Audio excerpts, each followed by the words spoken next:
On a radiant Saturday morning, the eternal city of Rome buzzed with excitement and reverence. The Vatican, the spiritual heart of 1.4 billion Roman Catholics, was preparing for a momentous occasion, the inaugural Mass of Pope Leo, the newly elected leader of the global church.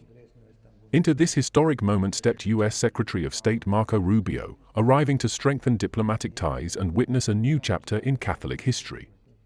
This is the story of a day filled with faith, diplomacy, and global unity. Marco Rubio, America's top diplomat, landed in Rome with a packed agenda.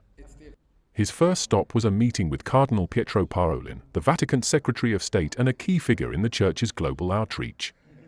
Their discussion, held in the ornate halls of the Apostolic Palace, focused on shared goals, promoting peace, addressing global poverty, and navigating complex issues like religious freedom. For Rubio, a devout Catholic and a prominent figure in U.S. politics, this meeting was more than protocol, it was a chance to align American and Vatican values on the world stage.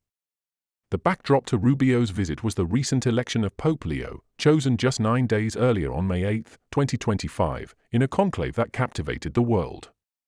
Leo, whose identity and vision have sparked global curiosity, is set to be officially installed as the successor to St. Peter on Sunday, May 18.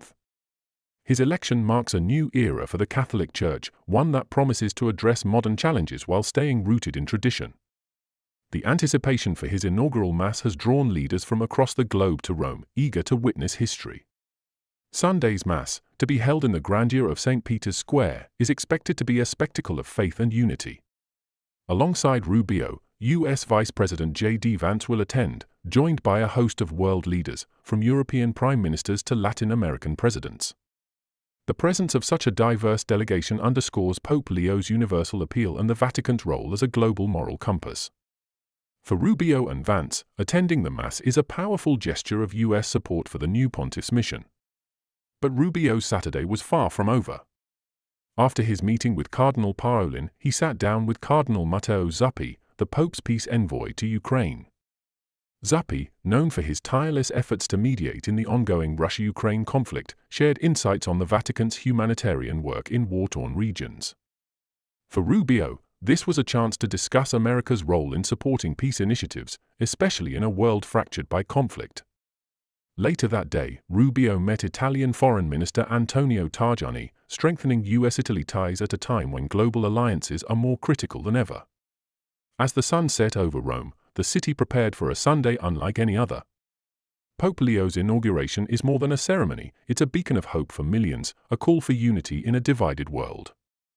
Marco Rubio's visit, woven into this historic moment, reflects the delicate dance of faith and diplomacy. From the Vatican's sacred halls to the global stage, this weekend in Rome reminds us that leadership, whether spiritual or political, can inspire change. What will Pope Leo's papacy mean for the world? And how will leaders like Marco Rubio shape the future alongside him? Share your thoughts in the comments, and don't forget to like, subscribe, and hit the bell for more stories that connect faith, politics, and humanity. Until next time, stay curious and stay inspired.